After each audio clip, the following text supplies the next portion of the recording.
Last time, we gave the old school riders their due.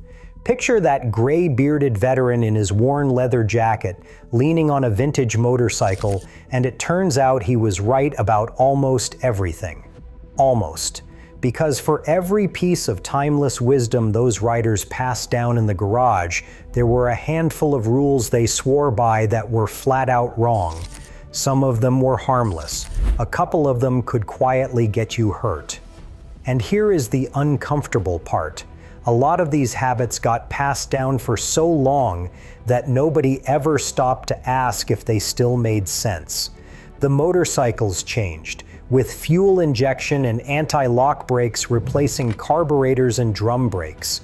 The gear changed, the science changed, but the old advice just kept getting repeated on group rides like gospel. The number one habit on this list might be the most dangerous of all, and I would bet money you have done it without even thinking. So before you defend the old ways in the comments, hear me out. These are 10 old school biker habits that are actually wrong. Now let's be fair right out of the gate. None of this is about disrespecting the veterans. Half of what they taught us is rock solid, and we spent a whole video proving exactly that. But riding is one of those hobbies where bad advice gets passed around like it is sacred, just because somebody's mentor said it 40 years ago next to an old carbureted bike. And on a motorcycle, repeating the wrong thing is not just embarrassing. It can cost you a tank of gas, a transmission, or a whole lot more. So today, we separate the wisdom from the folklore. We are counting down from 10, where the habits go from harmless but pointless at the top to please stop doing this immediately by the time we hit number 1. Number 10, letting the bike idle forever before you ride. You have seen the ritual. A rider fires up the engine, then leans against the garage wall sipping coffee while the bike sits and idles for 5, sometimes 10 minutes, exhaust drifting across the driveway until it is good and warm. The old riders were not crazy for doing it, because on an old carbureted engine that long warm-up actually mattered. The carburetor needed time, the oil was thick and cold, and riding off too early could make it run rough or stall in the worst possible spot. But the habit ignored one big change. Almost every modern motorcycle is fuel injected. It manages its own warm-up, adjusts the mixture automatically, and is ready to ride gently within a few seconds of starting. So sitting there idling for 10 minutes does basically nothing useful. Worse, a long cold idle can wash a little fuel past the rings, and while it sits there, it slowly drains the battery and fouls the spark plugs. What modern engines actually want is simple. Start it, give it maybe 30 seconds, then ride away gently for the first few minutes while everything warms up under light load. The engine warms faster and more evenly moving than just sitting there. There is one fair exception worth mentioning. In genuinely freezing weather, giving a modern engine an extra minute is reasonable, just to let the oil start moving before you load it up. But that is a minute in the cold, not 10 minutes every single morning out of habit. So you are not protecting your bike with that long idle. You are just burning fuel and annoying your neighbors. Harmless, sure, but the next one is costing you money at the pump. Number 9, always filling up with premium for more power. This one is everywhere. The belief goes like this: higher octane fuel means more power, a cleaner engine, and a happier bike. So you should always reach past the regular pump for the premium button, no matter what you ride. It feels right. Premium sounds better, it costs more, so it must be better, not even close. Octane is not a measure of power or quality, it is a measure of how resistant the fuel is to knocking under pressure. High compression performance engines need that resistance, so they require premium. But if your bike is designed to run on regular, pouring premium in does not unlock any hidden horsepower. You are just paying extra for a benefit your engine cannot use. And no, premium does not secretly clean your engine either, because the detergent additives that keep things clean are blended into regular fuel too. The only number that matters is the one printed in your owner's manual. If it says regular, run regular and pocket the difference. If it says premium, then you actually need it. Running premium in a bike built for regular will not damage anything, to be clear. It just does nothing for you while quietly emptying your wallet a little faster every fill-up. The flip side is the dangerous one. Running cheap regular in a high-compression engine that demands premium can cause knock and real long-term harm, so that is the spec you never want to cheat on. The old habit treated fuel grade like a loyalty badge instead of an engineering spec. And while we are busting maintenance myths, number 8 is one the wrench in every garage crowd will fight me on. Number 8, spraying the wrong stuff on your chain. For decades, the go-to move was to grab whatever cheap water-displacing spray was on the shelf and blast the motorcycle chain with it. It is everywhere, and it makes the chain look shiny and clean afterward. Job done, right? The problem is that a lot of those general-purpose sprays are designed to displace water and loosen rusty bolts, not to lubricate a chain under load. Some can even soften or wash out the rubber O-rings that seal the grease inside every link of a modern chain. So the habit that looks like maintenance can quietly be drying out the very seals that keep the chain running smooth. Modern motorcycle chains are sealed units. The grease that matters is already locked inside the rollers behind those little O-rings. What you actually want is a proper chain lube applied to a warm chain in a light coat, not drowned in it. Over-lubing just flings grease all over your rear wheel and collects road grime like a magnet. To be fair to the veterans, the guys who scrubbed a chain spotless with kerosene and a wire brush had the right instinct. They just did not have sealed O-ring chains to ruin. Do it on a slightly warm chain after a short ride, so the lube actually creeps in where it belongs instead of just sitting on the surface. A clean, properly cared for chain can last for many thousands of miles. A neglected one, or one soaked in the wrong spray, can stretch, seize a link, and in the worst case, lock up your rear wheel out on the road. Clean it, lube it lightly with the right product, wipe the excess. That is the whole job. And speaking of doing things the hard way, number 7 wears out the wrong parts. Number 7, slowing down with engine braking to save your brakes. Here is a classic.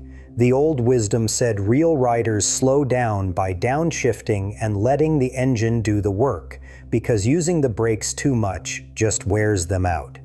Save the pads, save money, ride like a pro.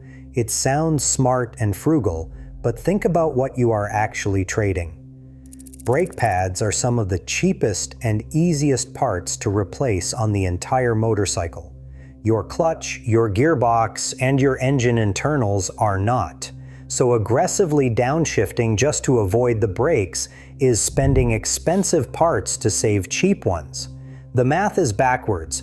You are burning through parts that cost hundreds of dollars and a day in the shop to protect a set of pads you could swap in your own garage for the price of a tank of gas. There is also a safety angle the habit misses.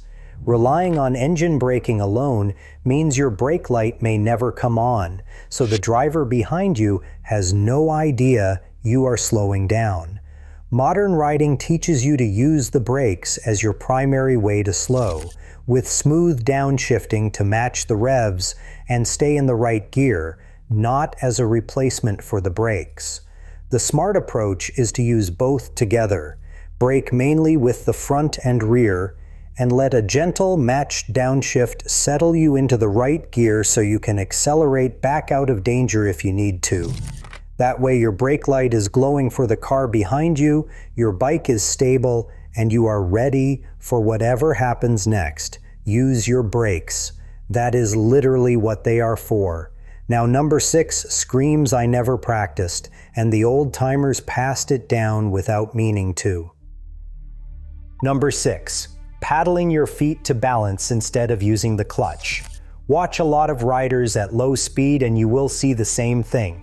As soon as it gets slow and tight, the feet come off the pegs and they start duck walking the bike through the turn, boots skating along the pavement like they are on a bicycle. Plenty of veterans rode this way their whole lives, so newer riders copied it without question. The problem is that the moment your feet are down and skating, you have almost no real control. You cannot use the rear brake properly. You cannot balance with the throttle. And if that heavy bike starts to lean past the tipping point, your leg is not going to save it. It is just going to get pinned underneath it. So the habit that feels safer is actually the one that drops bikes and breaks ankles. And the heavier the machine, the truer that gets. A big touring bike or a fully loaded cruiser will win the wrestling match against your leg every single time, and you do not want your foot under 600 pounds when it goes over. The fix is real slow speed control. Feet up on the pegs, eyes up, clutch in the friction zone, light drag on the rear brake. That combination balances a heavy bike at walking pace far more securely than your legs ever could. And it usually fixes itself faster than people expect. A single afternoon of slow figure eights and tight turns in an empty lot, feet up, and most riders walk away genuinely shocked at how planted the bike suddenly feels. Paddling is a confidence problem disguised as a technique. Quick break. If this is the kind of honest, no-nonsense riding talk you want more of, hit subscribe. I put one of these out every week. Now buckle up, because the back half of this list is where the habits stop being merely wrong and start being genuinely risky. Number 5. The old, I'm fine after a couple attitude. For a long stretch of riding culture, a couple of beers before the ride home was just normal, part of the lifestyle. You can picture the rally, bikes lined up outside, glasses raised. The veterans grew up in an era where it was barely questioned, and that casual attitude got passed down right along with the good advice. But this is one where the old normal was simply wrong, and not in a small way. In a car, alcohol slows your reactions. On a motorcycle, where you are already relying on balance, fine throttle control, and split-second decisions with no metal cage around you, even a small amount hits your riding harder than people want to admit. Riding is the one activity that demands more coordination and faster judgment than almost anything else on the road, with the least protection. So the smart modern move is the boring one. If you are riding, you are not drinking, full stop. Save it for when the bike is parked for the night. And it is not only the obvious impairment. Even feeling a little loose and overconfident is exactly the wrong headspace for a machine that punishes hesitation and rewards calm, deliberate inputs. The ride home at the end of a long social day is statistically one of the riskier ones, and the old casual attitude treated it like the safest. The veterans still riding into their 70s almost all figured this out the hard way. Learn it the easy way instead. And speaking of habits the culture glorified, number 4 started more bar arguments than any other. Number 4, treating the helmet as optional. This is the one wrapped up in identity. For a big chunk of old school culture, the helmet was the enemy of freedom.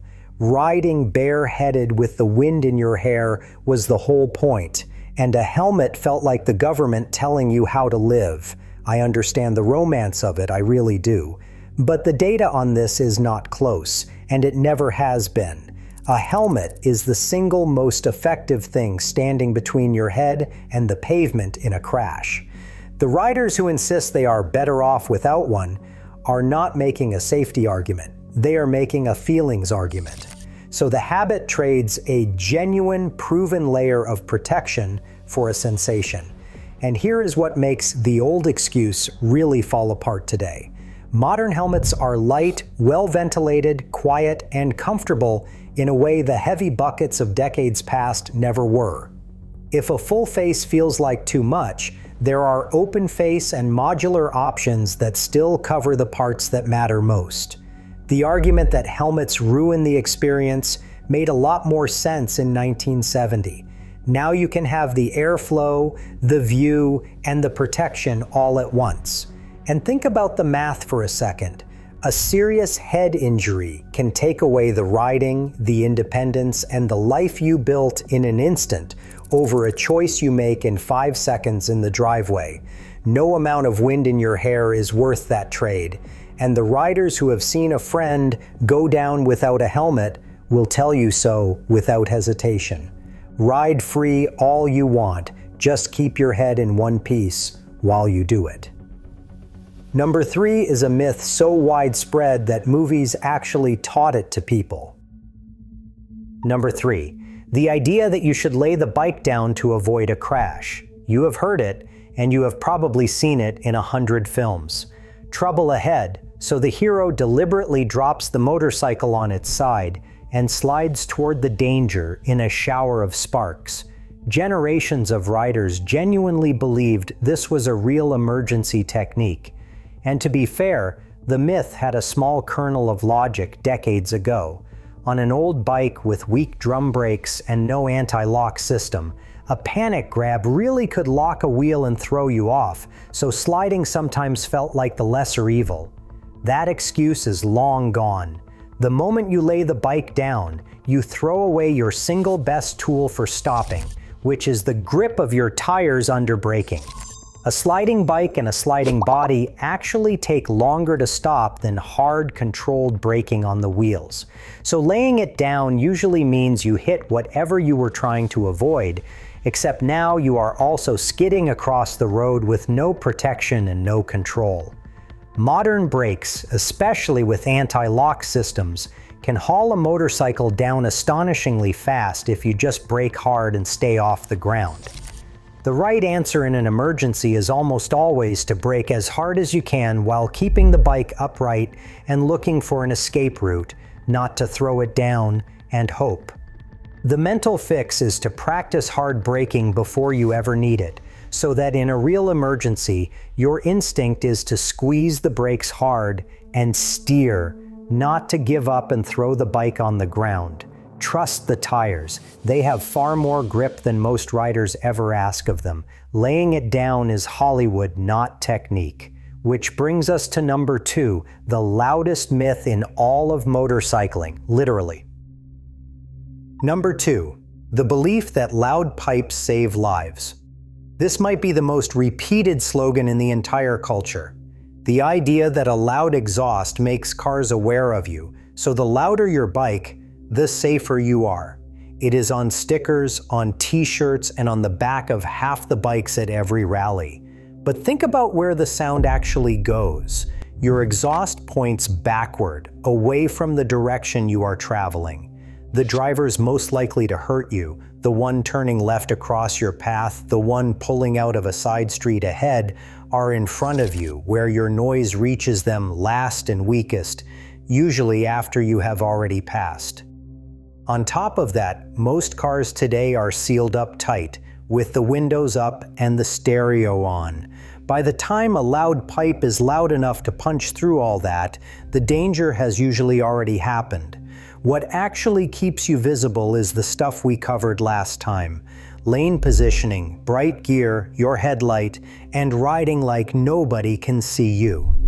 And here is an irony worth knowing. The person whose ears actually pay for those pipes is not the distracted driver. It is you, sitting right on top of them for hours, slowly trading your own hearing for a sound the cars barely notice. Loud pipes are a personality choice, and that is fine. Just do not mistake them for a safety system. And now the number 1 habit, the one I would bet you have done, and the one that genuinely scares me the most. Number 1, being afraid to use your front brake. This is the one that gets passed down with the best intentions and the worst consequences. The old warning goes like this: do not grab the front brake. You will lock the wheel. You will fly right over the handlebars. So riders learn to lean on the rear brake and treat the front lever like it is radioactive. Here is the truth. The fear gets exactly backwards. The front brake provides the large majority of your stopping power, often 2/3 or more of it.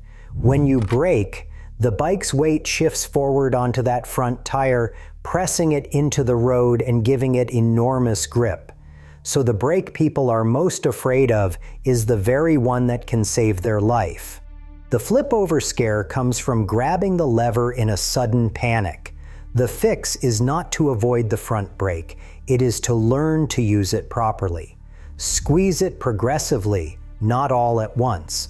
Let the weight transfer load the front tire, then add more pressure. On modern motorcycles, anti-lock brakes will even step in to keep that wheel from locking.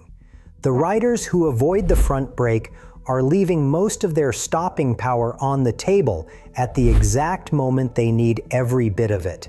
In a real emergency, the rider who fears the front brake stops late. The rider who has practiced it stops in time.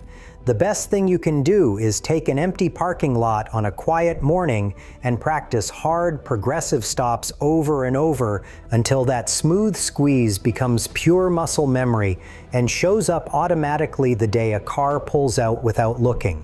That is the whole difference, and it is why this habit sits at number 1.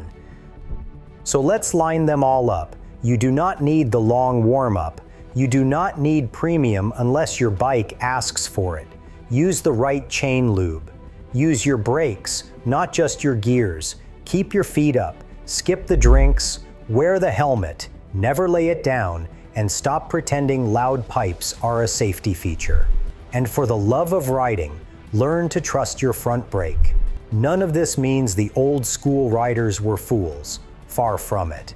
It just means that even the best of them carried a little folklore mixed in with the gold. The trick is keeping the wisdom and quietly retiring the myths. If you watch the first video in this one, you now have both halves of the story, what the veterans nailed and what they got wrong. So do me one favor and hit subscribe, because next week I am breaking down the riding skills that separate the people who ride for life from the ones who quit in a year. And number 1 is not what you would guess. Ride safe out there. I will see you in the next one.